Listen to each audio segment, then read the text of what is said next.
Então vamos ver como é que vai fechar a bolsa, como será também o aftermarket. Mas enquanto isso, vou chamar o nosso segundo convidado de hoje, o Acílio Marinello, coordenador do MBA Executivo em Finanças Digitais, na Digital Finance, na Trevisan Escola de Negócios. Muito boa tarde, Acílio. É um prazer tê-lo conosco aqui no Closing da BMC.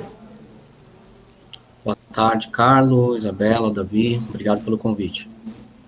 Acílio, vamos lá, vamos falar um pouquinho de resultados, mas de empresas internacionais, porque ontem saíram os resultados da Meta, né? Saíram os resultados de outras empresas também nos últimos dias, do Vale do Silício, a Alphabet, Microsoft, mas queria me concentrar na Meta, que surpreendeu positivamente, as ações acabaram subindo no aftermarket de ontem. Deixa eu ver como é que está agora a Meta nesse momento lá na Nasdaq. Hoje a Nasdaq teve uma reviravolta, mas a Meta fechou em alta de 4,42%. O que você achou dos números da controladora do Facebook, do Instagram e do WhatsApp? E o que esperar para essa empresa nos próximos meses? Olha, de fato, os resultados foram surpreendentes, principalmente o aumento das receitas, que vieram na casa dos 2 dígitos. Então, isso mostra que não somente, né, a rede social continua ainda tendo bastante relevância, mesmo com novos entrantes, principalmente aí no público mais jovem, como o TikTok, mas ela manteve também uma audiência bastante elevada com a família de aplicativos, né, entre o Facebook, o WhatsApp, Instagram, em torno de 3,8 bilhões de usuários ativos no período. Então, são números realmente bastante impressionantes. E um elemento adicional é provavelmente aí a incorporação de novas tecnologias de inteligência artificial, o que pode potencializar ainda mais os resultados das campanhas de ads que são feitas, né, no Facebook, que acaba sendo a principal linha de receita do Grupo Meta no atual cenário. Então, as perspectivas para o futuro ainda são melhores, inclusive o próprio CEO já espera um crescimento no próximo trimestre em torno da casa dos 20%, o que vai ser ainda mais impressionante. Pois é, mas Círio, só para terminar essa questão, a Meta, o resultado foi impressionante, receita está crescendo, mas a Meta investiu também uma tonelada de dinheiro, se não me engano 20 bilhões de dólares, no projeto do metaverso, que há mais de um ano de distância do lançamento, podemos falar sem medo de errar que foi um fracasso retumbante, né? Algo que ninguém está usando hoje e que se tornou quase alvo de piada. Lembrando que um ano atrás tinha a empresa pagando cifras astronômicas para comprar terrenos no metaverso e hoje sequer sabemos como se escreve a palavra metaverso direito. Então, você não acha que a Meta errou de vez nesse investimento e vai demorar para recuperar esse prejuízo acumulado? Eu concordo com você, Carlos. De fato, inclusive na coletiva, né, o Zuckerberg teve ali uma certa dificuldade de justificar esse fracasso, de fato.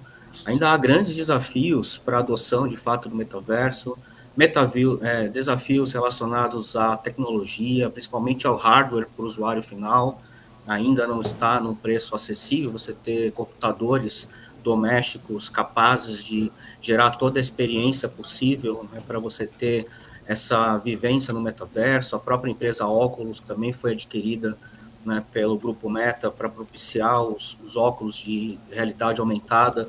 Também não são, né, acessórios baratos, né, de grande acesso à população.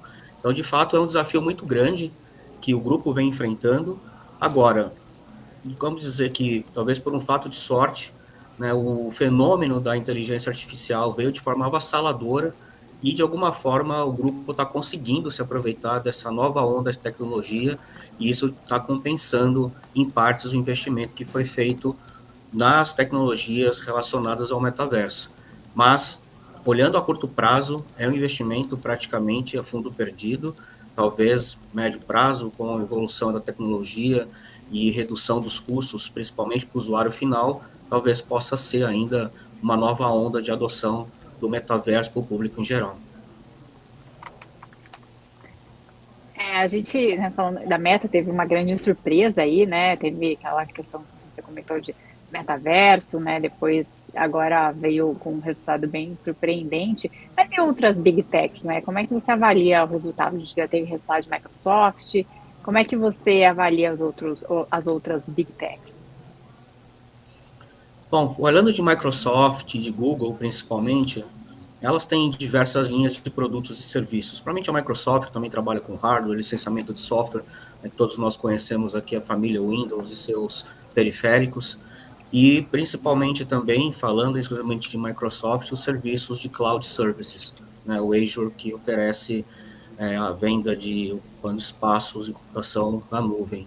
Mas ambas estão também aproveitando esse fenômeno da inteligência artificial. A Microsoft acabou tendo a vanguarda, investiu muito forte no ChatGPT, e com isso, né, na OpenAI, que é a empresa que proveu o ChatGPT, e já está incorporando de forma bastante acelerada o serviço de inteligência artificial aos seus serviços Microsoft.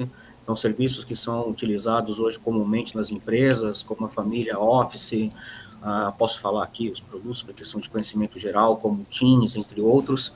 Isso já tem agregado novos serviços com novas precificações, o que já tem trazido uma receita adicional também para a Microsoft, além da sua linha já tradicional de produtos de hardware e software.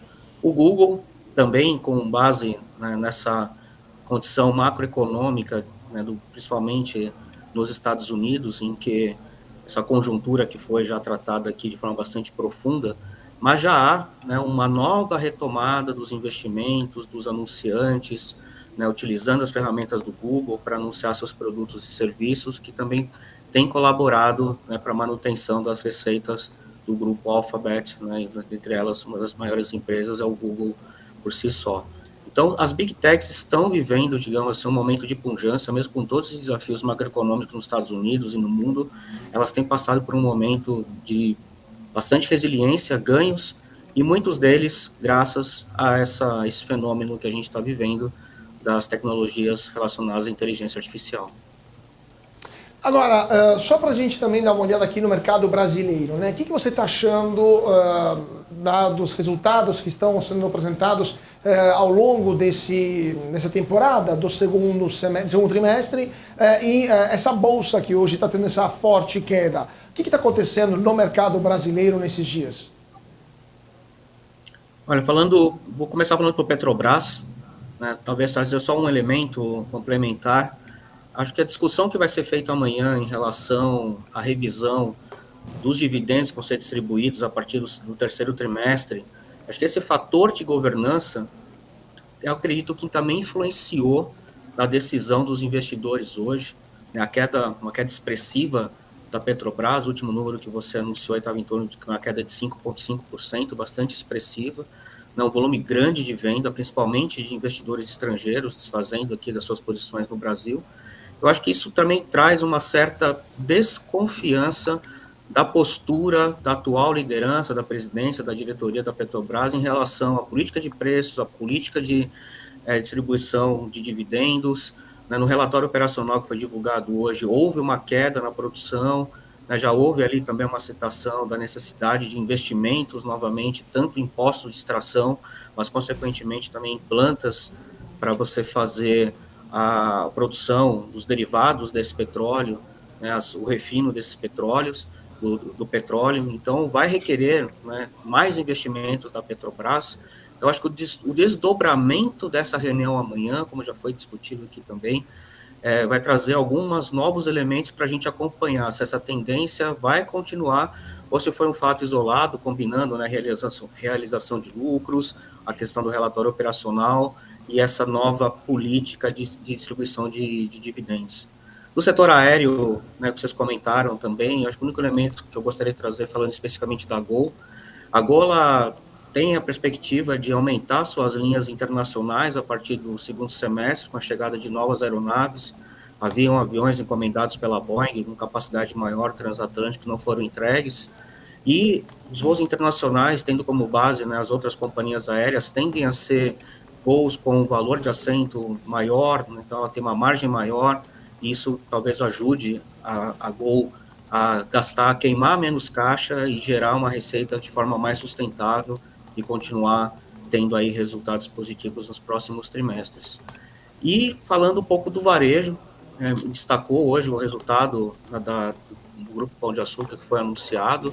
né, e seguindo em linha com o controlador, também está passando uma crise muito severa, né, o Cassino também divulgou os números hoje, né, na sua sede lá na França, os números também foram bastante negativos, comprometendo, aumentando ainda mais a dívida, né, do grupo globalmente, e então acho que é um reflexo da situação tanto da população em geral, que tem tido mais cuidado no consumo, né, do seu dinheiro, nos seus gastos, retendo alguns gastos, a dificuldade do acesso ao crédito para compras de produtos de maior valor agregado, e que não é muito, né, a área de atuação do Pão de Açúcar, como loja física, mas acho que é uma sequência de divulgação de resultados. Agora vai sair o da Vale, agora a partir do momento em que fechamos aí o pregão.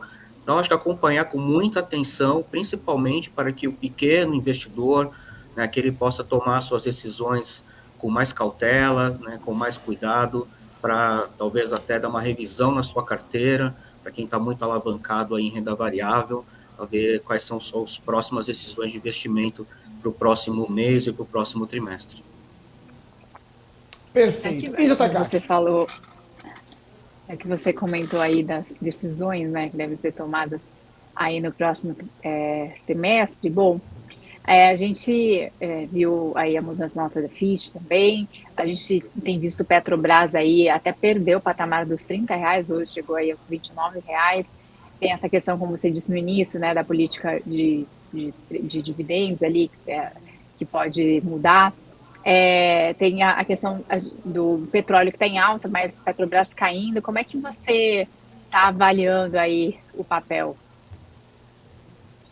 Bom, a Petrobras tem uma participação muito importante, né, no índice Bovespa.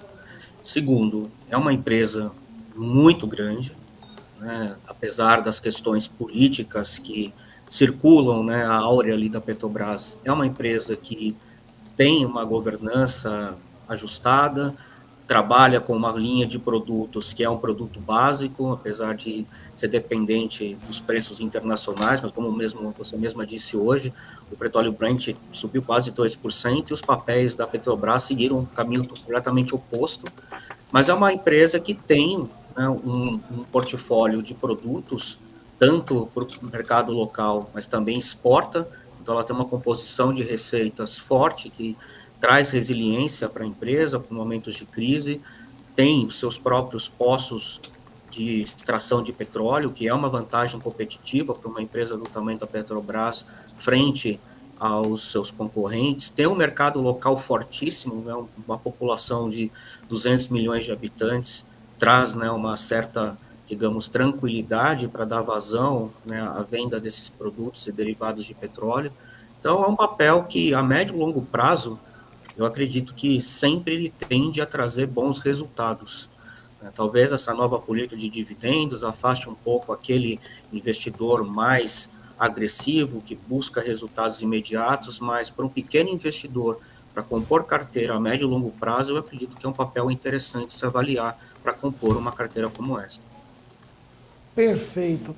Gente, eu queria agradecer muitíssimo o nosso convidado de hoje, o Acílio Marinello, coordenador do MI. Aliás, não, desculpa, eu pulei o David. David, acho que você também tem pergunta para ele, né? Estamos aqui na correria. Vamos lá, David, pergunta para o nosso convidado. Uma boa tarde, um prazer estar falando contigo. Como você trouxe o panorama tanto do mercado norte-americano, como também trouxe um pouquinho aqui da visão dos resultados no Brasil, como é que vocês estão analisando com relação a uma carteira de investimento para esse segundo semestre, para o ano de 2024? Você acredita que os Estados Unidos subindo juros, esse pior já passou, já é momento de montar posição lá fora, mas mesmo com toda a alta, né, que nós tivemos no mercado norte-americano neste ano, ou não? No Brasil também a gente teve uma forte alta, faz sentido? Como é que você está fazendo a leitura para investimentos Brasil e Estados Unidos na composição de portfólio? Excelente pergunta, e permita-me uma correção, que eu te chamei de Davi e é David, perdão. Fica tranquilo. Bem, muito interessante a sua pergunta. Tá?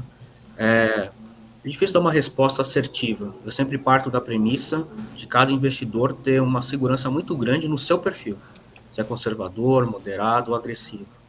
Montar uma carteira lá fora, acho que ainda tem grandes possibilidades de ganhos consistentes. A gente vê, né, esse movimento que eu acabei de citar das Big Techs.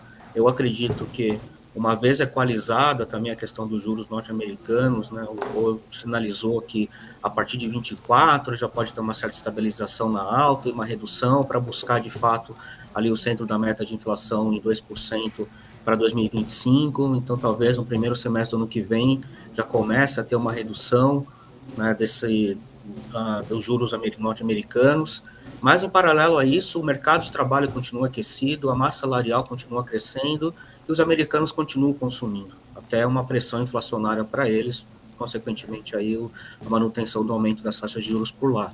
E isso traz, né, uma perspectiva de ganhos também para os grandes varejistas. Aí eu posso citar talvez aqui algumas marcas sem nenhum comprometimento, como o grupo Walmart, como o Amazon, os papéis das Big Techs. Acho que ainda existem, sim, possibilidades de ganhos se você, para o investidor que pensa em aportar uma carteira lá fora, principalmente em papéis de empresas americanas. Trazendo aqui para a realidade brasileira, ainda a gente tem, né, uma perspectiva de juros elevados. A queda não deve ser tão acelerada como foi a elevação desses juros. Então, os papéis vinculados, né, à Selic, principalmente a Tesouro Direto, que é um produto interessante, de fácil acesso, até de forma bastante democrática, você pode começar a investir com valor a partir de R$30, né, ainda seja também um ativo interessante para compor carteira, já fazendo um equilíbrio aí com um papel um pouco mais, digamos, conservador, né, um pouco mais seguro. Também acho que os papéis voltados aos fundos de investimento imobiliário, pelas suas vantagens fiscais, que tem uma incidência menor de impostos, também é um ativo interessante para compor carteira. Agora, para aqueles que querem atuar no mercado de ações, no mercado de renda variável, acho que o tipo de discussão que é feita nesse programa, por exemplo, é essencial para que ele possa tomar suas decisões, saber o que os balanços estão dizendo, o que os analistas então estão interpretando desses balanços, para que ele possa avaliar qual papel que faz sentido dentro do seu perfil de investidor fazer parte dessa carteira.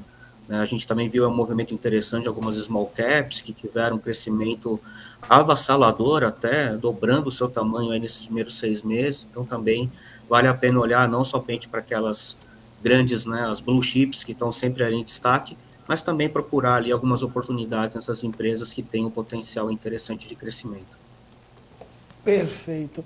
Gente, vamos para um rápido intervalo. Eu queria agradecer muitíssimo o nosso convidado de hoje. Teríamos muitas outras perguntas, mas com certeza vamos convidá-lo de novo, o Acílio Marinello, coordenador do MBA Executivo em Digital Finance da Trevisan Escola de Negócios. Muito obrigado, Acílio, por sua participação e até a próxima.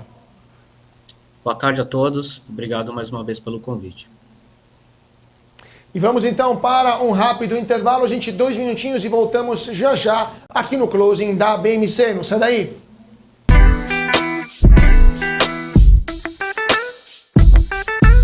O que impacta a economia e o mercado